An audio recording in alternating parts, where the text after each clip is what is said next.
around 5:36 in the morning of June 6th when Nikki was last seen. The username that was on her Snapchat was Nikki's Snapchat, not her own. She can see the username, but there's no password, and she can't get into the account. So she takes a screenshot and she gives that to detectives. And that piece of information was critical to the investigation because it told detectives that Nikki had been using Snapchat in the early morning hours of June 6th. So now they know we need to get into her account and see who she was talking to.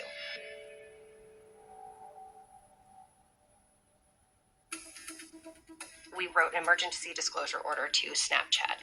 We think a person is in imminent harm, and we need you to give us the content of her Snapchat. Snapchat is super popular, especially among younger people, because it's easy, it's quick, it's fun. You can send videos and photos in what's called a snap, where you send it and within seconds it disappears. There's also a feature that is just a message, and those disappear within a number of seconds. However, law enforcement is able to, with a search warrant, gain that information that the users think is gone. It's not always entirely deleted from Snapchat.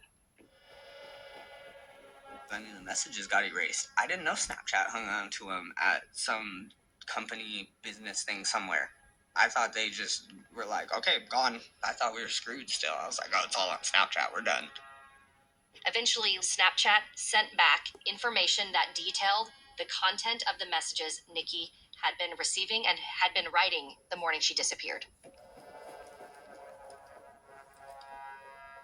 We learned that Nikki was chatting with an unknown person between 5 and 6 a.m. on the morning that she went missing. The messages seemed to describe some sort of a meetup. So one message gave a specific address location. Another described a white van. And the last message said, "I'm here." Detectives now had a huge lead in their case. We were able to learn the username of the person that Nikki was chatting with was Bogdan_David.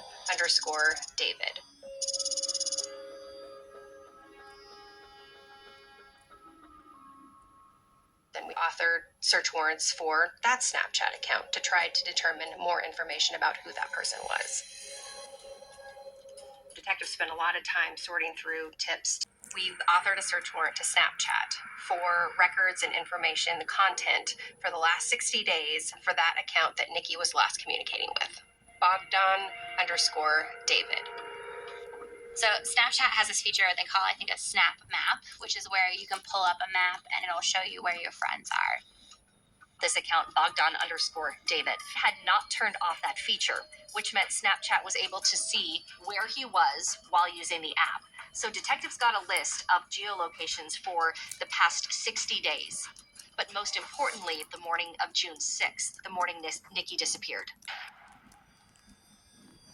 This person had been near the address he had messaged Nikki on Snapchat the morning of June 6th and outside Nikki's apartment the morning she disappeared.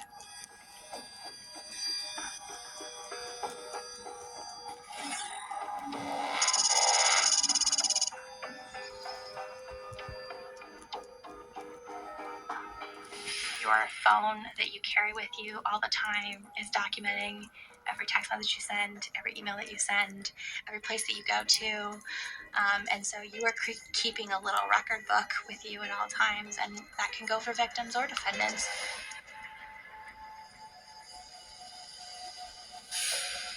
Snapchat sends back all of the profile information for that account, including an email address associated with the account, a phone number, and most importantly, a name. The name associated with that Snapchat account is David Bogdanov. Detectives did some digging into David to try and figure out as much information as they could about him. David had a social media presence where